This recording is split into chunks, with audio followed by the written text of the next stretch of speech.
El Señor esté con ustedes. Y con tu espíritu. Lectura del Santo Evangelio según San Mateo. Gloria a ti, Señor.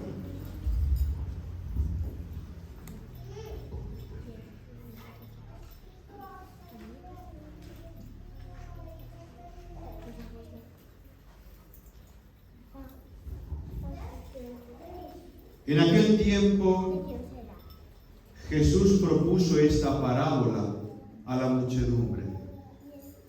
El reino de los cielos se parece a un hombre que sembró buena semilla en su campo. Pero mientras los trabajadores dormían, llegó un enemigo del dueño, sembró cizaña entre el trigo y se marchó. Cuando crecieron las plantas y se empezaba a formar la espiga, apareció también la cizaña. Entonces los trabajadores fueron a decirle al amo: Señor, ¿que no sembraste buena semilla en tu campo? ¿De dónde pues salió esta cizaña? El amo les respondió: de seguro lo hizo un enemigo mío. Ellos le dijeron: ¿quieres que vayamos a arrancarla? Pero él les contestó: no sea que al arrancar la cizaña arranquen también el trigo. Dejen que crezcan juntos hasta el tiempo de la cosecha, y cuando llegue la cosecha diré a los segadores: arranquen primero la cizaña y átenla en gavillas para quemarla, y luego almacenen el trigo en mi granero. Luego les propuso esta otra parábola. El reino de los cielos es semejante a la semilla de mostaza que un hombre siembra en un huerto. Ciertamente es la más pequeña de todas las semillas, pero cuando crece llega a ser más grande que las hortalizas y se convierte en un arbusto, de manera que los pájaros vienen y hacen su nido en las ramas. Les dijo también otra parábola. El reino de los cielos se parece a un poco de levadura que tomó una mujer y la mezcló con 3 medidas de harina, y toda la masa acabó por fermentar. Jesús decía a la muchedumbre todas estas cosas con parábolas, y sin parábolas nada les decía, para que se cumpliera lo que dijo el profeta: abriré mi boca y les hablaré con parábolas, anunciaré lo que estaba oculto desde la creación del mundo. Luego despidió a la multitud y se fue a su casa.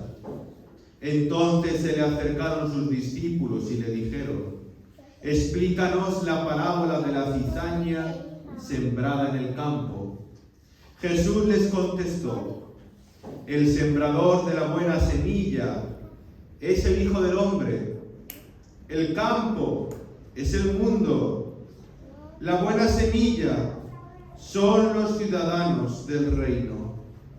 La cizaña son los partidarios del maligno. El enemigo que la siembra es el diablo. El tiempo de la cosecha es el fin del mundo, y los segadores son los ángeles. Y así como recogen la cizaña y la queman en el fuego, así sucederá al fin del mundo. El Hijo del Hombre enviará a sus ángeles para que arranquen de su reino a todos los que inducen a otros al pecado y a todos los malvados, y los arrojen en el horno encendido. Allí será el llanto y la desesperación. Entonces los justos brillarán como el sol en el reino de su Padre. El que tenga oídos, que oiga. Palabra del Señor. Gloria a ti, Señor Jesús. Pueden sentarse. Bueno, queridos hermanos, hoy es un día festivo, no solamente por ser el domingo, día del Señor, en el que celebramos su victoria sobre la muerte y el pecado, su victoria ese día en el que Él resucitó entre los muertos, sino porque hoy dos hermanos nuestros también van a ser bautizados, van a formar parte de la Iglesia, de pleno derecho. Decía hoy al final el Evangelio, y lo dice en más de una ocasión: el que tenga oídos, que oiga. A ver, tóquense todos. ¿Tienen oídos todos? ¿Qué tienen? ¿Uno o dos? ¿Y cuántas bocas tenemos? Porque el Señor quiere que hablemos menos y escuchemos más, ¿no? Si nos ha dado dos orejas y una boca, es que quiere que hablemos menos y que escuchemos más. Porque muchas veces hablamos tanto que no le dejamos a Dios hablar y escuchar su palabra. Por eso el Señor nos dice constantemente: el que tenga oídos, que oiga. No es lo mismo oír que escuchar. ¿Saben la diferencia entre oír y escuchar? Oír te entra por un oído y sale por el otro. Y a mí no me ha hecho nada, la palabra no me ha cambiado.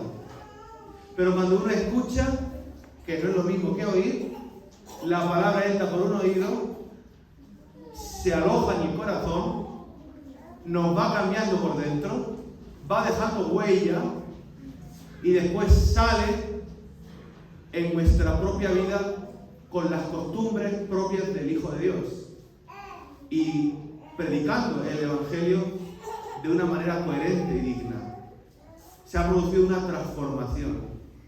Y por eso cuando yo predico al otro, el otro la acepta, porque ha visto primero una transformación en mí, una conversión. Cuando uno anuncia a otro sin creerse esa palabra primero en sí, el otro no la escucha, no le da credibilidad, porque ve que lo que tú le predicas es algo falso.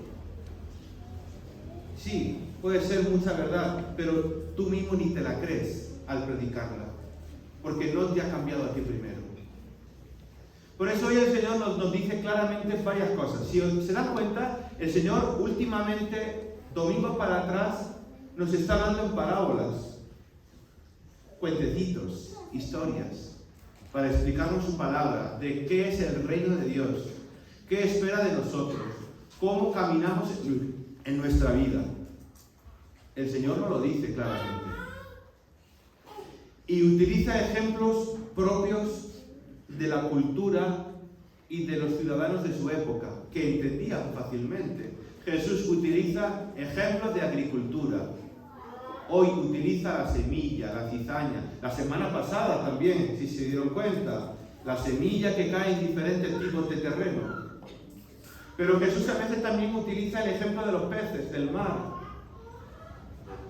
Utiliza cosas que la gente tiene al alcance de la mano, comprende fácilmente, no se va con grandes elucubraciones para que la gente no comprenda. Y yo me quedaría con algunos aspectos, por lo menos 3, del Evangelio que acabamos de escuchar hoy, que es grande. Este Evangelio es extenso, pero da para meditarlo profundamente. Hemos escuchado 3 parábolas, pero yo me centraría en una, a la que Jesús le ha dedicado más tiempo, que es el trigo y la cizaña. Y seguramente muchos de ustedes se estarán preguntando, ¿qué seré yo, trigo o cizaña? Donde yo vivo, ¿qué hay, más trigo o más cizaña? Ojo, no sean pretenciosos y digan, no, yo soy trigo limpio. Mírense bien por dentro. Si estamos acá es porque necesitamos a Dios y de su amor y de su cercanía y de su misericordia. Ojo lo que voy a decir, ni yo que soy el sacerdote soy trigo puro. Solamente Jesús y la Virgen María, los únicos que no tuvieron ningún tipo de pecado. Todos los demás necesitamos conversión. Cada día, desde que nos levantamos hasta que nos acostamos, necesitamos pedirle al Señor fidelidad. Pero es que hoy empieza Jesús en el Evangelio diciendo, mientras la gente dormía, el enemigo plantó la cizaña. Jesús, ¿cuándo planta el trigo? Durante el día, ¿no? Jesús es la luz. Este cirio que tenemos acá nos indica que Jesús es luz. Y cuando Jesús actúa, no tiene que esconder nada. Lo hace a plena luz, no se avergüenza. Lo que hace es bueno. Y hace el bien. Y cuando uno hace el bien, no tiene que esconderse. Cuando un ladrón entra a una casa, cuando alguien intenta hacer una fechoría, lo normal es que lo haga por la noche, cuando todos duermen, cuando hay menos ojos puestos en la calle. Y es más fácil andar a sus anchas. Por eso el enemigo actúa por la noche y siembra la cizaña. Ojo, que vivimos en una sociedad donde al mismo tiempo crece trigo y cizaña. Y en nuestra vida puede haber ciertas cosas de trigo y de cizaña al mismo tiempo. Al mismo tiempo, en cada uno de nosotros. Pero ahí va el combate, la lucha de cada día, en el que tenemos que ver qué es más fuerte, Dios o el mundo. Y poco a poco, en mi crecer y en mi madurar, tengo que ver qué va cogiendo más fuerza y qué va más desapareciendo para que aparezca más lo otro. Si es la luz o es el día, si es la cizaña o es el trigo.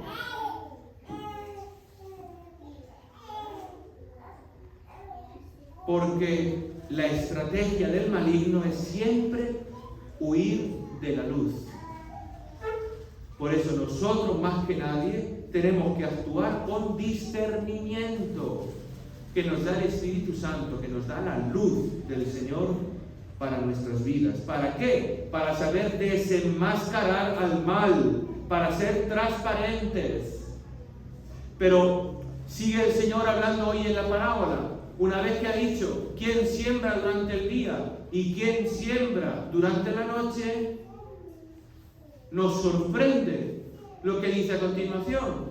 Dice, no arranquéis la cizaña, dejad que crezcan juntos. Lo primero que surge de nosotros es lo que dijeron los apóstoles. Vamos a arrancar rápidamente la cizaña. Pero Luis, tranquilo. Yo no sé ustedes, pero ya conozco un poquito a la gente de Honduras. Y conozco a la gente de mi tierra, conozco a la gente de muchos lugares. Yo también viví en Perú, conozco a la gente de Perú. Y prácticamente la gente en todo el mundo es muy parecida. Muy parecida. Las tentaciones son las mismas.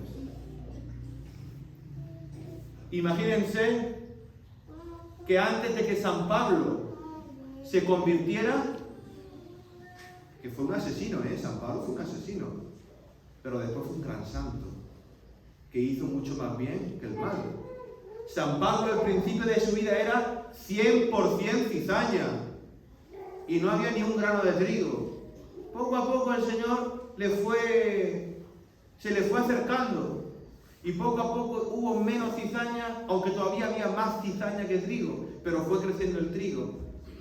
La predicación fue haciendo efecto, hasta que al final llegó un día en que era todo trigo y toda la cizaña había desaparecido. Es un proceso, toda nuestra vida, es un proceso de crecimiento. Imagínense que el Señor hubiera dicho, al ver a San Pablo ser más cizaña que trigo, voy a liquidarme a San Pablo. Bueno, nos hubiéramos privado de unas cartas preciosas y se hubieran privado Corinto, Tesalónica, los romanos, los corintios, los de Éfeso,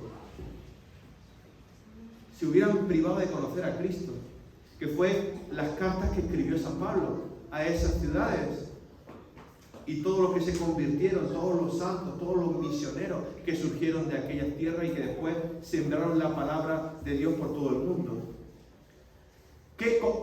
¿A qué quiero llegar yo con todo esto?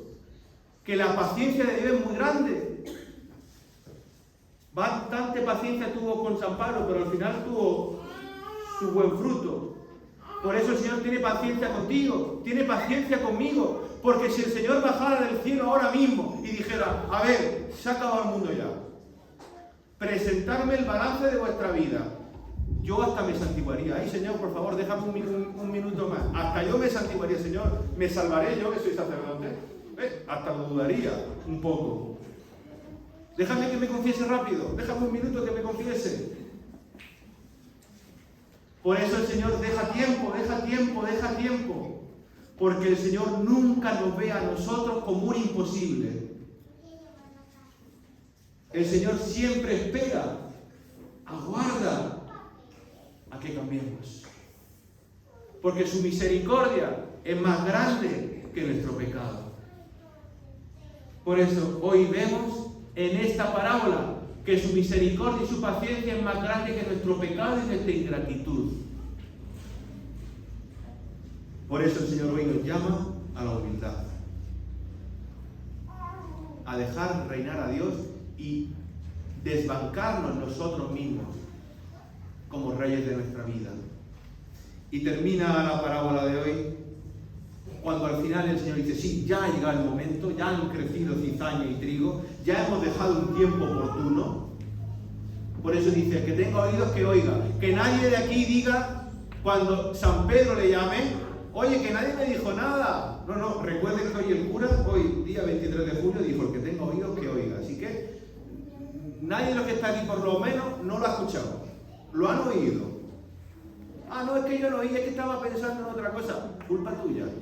Mira que estoy repitiéndolo muchas veces, por si hay alguno que esté todavía como Homer Simpson, cuando iba a la iglesia y estaba pensando en el donut, o en la dona, o en la cerveza que se iba a tomar después en el bar de Moe, y aparece muchas veces cuando uno ve los Simpsons, ve que está casi que se le cae la baba pensando en la cerveza que se va a tomar, pero lo que decía el sacerdote no escuchaba nunca nada. Su cuerpo estaba ahí, pero como una planta, como nada más. Por eso yo le diría una cosa: sé exigente contigo mismo y misericordioso con los demás.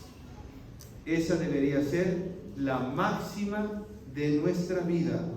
A veces hacemos lo contrario, juzgamos con dureza al prójimo y nosotros nos creemos perfectos. ¿Saben que a la Madre Teresa de Calcuta un periodista le dijo, ¿qué es lo primero que cambiaría usted en la iglesia? Y fíjense que en la iglesia, que somos todos, hay santos y pecadores. La iglesia es santa porque ha sido fundada por Cristo, pero la conformamos personas necesitadas de conversión, en crecimiento. Y todos sabemos los pecados que en la iglesia hay y que nos escandalizan mucho y que rechazamos tajantemente. Pero a veces corremos el riesgo de echar balones fuera, de que esto conmigo no tiene nada que ver, la culpa es del otro, no es mía. ¿Saben qué respondió la Madre Teresa de Calcuta a ese periodista que iba a hacer herida, a hurgar en la herida, a ver si la pillaba equivocándose? Pues la Madre Teresa de Calcuta habló perfectamente. Dijo, lo primero que cambiaría en la iglesia sería a mí misma. Y lo dice una santa, Una mujer que entregó su vida entre los más pobres. Lo primero que cambiaría sería a mí misma. No cambiaría al que tengo al lado. Aunque el otro tenga que cambiar, empezaría por mí mismo. Por eso, miremos a Dios, al mundo por los ojos de Dios. Mire usted cómo Dios le mira. Mire así a los demás. Con los mismos ojos con los que Dios te mira a ti, siendo usted como es y siendo yo como soy, con mis cosas de cada día. Y esa es la mejor manera de luchar contra el mal. Y es luchar no contra el mal, sino luchar por el bien. Por eso, lo importante no es arrancar la cizaña, lo importante es luchar por ser más trigo. San Agustín, y termino, decía: el campo es la iglesia en el que vivimos, el campo es la iglesia en el que vivimos. Codo a codo, santos y pecadores, y en el que hay lugar para crecer y convertirse día a día. ¿Saben quién fue Lutero? Martín Lutero, ¿saben quién fue? Fue un sacerdote católico, pero terminó muy mal. Es verdad que en su tiempo había muchas cosas feas y malas en la iglesia, y él se salió de la iglesia católica y fundó la iglesia protestante. Del mismo tiempo era San Francisco de Asís, y San Francisco de Asís luchó también por cambiar la iglesia, pero no creando una iglesia diferente o paralela, sino desde dentro de la misma iglesia. Porque la iglesia es mi madre, y cuando yo veo a mi madre herida, no me busco otra madre. Porque mi madre es mi madre y siempre será mi madre. Y la ayudo aunque la vea herida, tirada en el camino.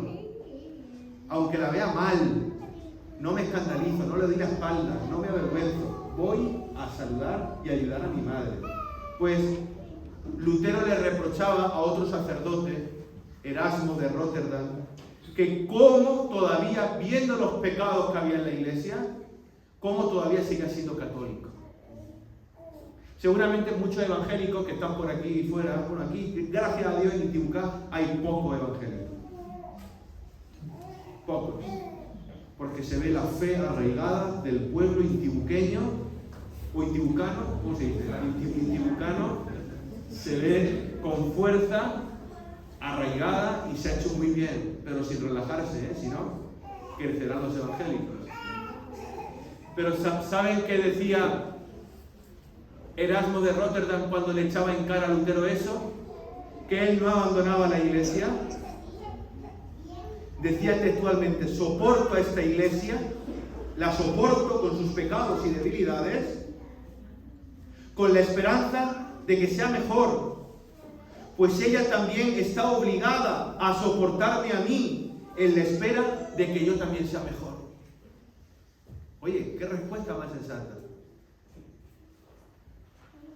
Bueno, pues vamos a pedirle al Señor que Él nos ayude a vivir de esta manera nuestra fe cristiana, que vamos a ser juzgados un día y que vivimos en medio del mundo en el que a la par vivimos rodeados de trigo y de cizaña.